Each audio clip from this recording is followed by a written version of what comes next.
ಅನ್ನಕ್ಕೆ ಭೇದ ಇಲ್ಲ, ಇನ್ನು ಅನ್ನ ಹಾಕೋಕೆ ಯಾಕೆ ಈ ಭೇದ ಭಾವ? ಇವನು ನಮ್ಮ ಹತ್ರ ಬೇಡ್ತಾನೆ, ನಾವು ಇನ್ನೊಬ್ರ ಹತ್ರ ಬೇಡ್ತೀವಿ. ಒಟ್ನಲ್ಲಿ ಎಲ್ರೂ ಒಂದಲ್ಲ ಒಂದನ್ನ ಅವನ ಹತ್ರ ಬೇಡೋರೇನೆ.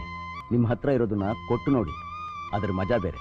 ಅದನ್ನೇ 4 ಜನ ಜೊತೆ ಹಂಚ್ಕೊಂಡು ನೋಡಿ, ಅದ್ರಲ್ಲಿ ಸಿಗೋ ಸುಖಾನೇ ಬೇರೆ. ಇವತ್ತು ನಮ್ಮ ಒಂದು ಜನಸ್ನೇಹಿ ನಿರಾಶ್ರಿತರ ಆಶ್ರಮಕ್ಕೆ ದರ್ಶನ್ ಅವರು ಬಂದಿದ್ದಾರೆ, ಲಕ್ಷ್ಮೀನಾರಾಯಣ ಅವರು ಬಂದಿದ್ದಾರೆ, ಕಿರಣ್ ಅವರು ಬಂದಿದ್ದಾರೆ. ವಿಶೇಷವಾಗಿ ಪ್ರತಿ ವರ್ಷವೂ ಅವರ ಸ್ನೇಹಿತರು, ಹೆಸರು ಕೂಡ ಹೇಳಲ್ಲ, ಅವರು ಜೊತೆಲಿ ಇಲ್ಲ ಇವತ್ತು. ಹಾಗಾಗಿ ಸ್ನೇಹಕ್ಕೆ ಬಂಧವಾಗಿ ಇಲ್ಲಿರ್ತಕ್ಕಂಥ ಎಲ್ಲರ ದೇವರ ಮಕ್ಕಳ ಜೊತೆಯಲ್ಲಿ ಹುಟ್ಟುಹಬ್ಬನ ಆಚರಣೆ ಮಾಡ್ತಾ ಅವರ ಹೆಸರಲ್ಲಿ ಇಲ್ಲಿರ್ತಕ್ಕಂಥ ದೇವ್ರ ಮಕ್ಕಳಿಗೆ ಪ್ರಸಾದದ ವ್ಯವಸ್ಥೆಯನ್ನು ಮಾಡಿಕೊಡ್ತಾರೆ.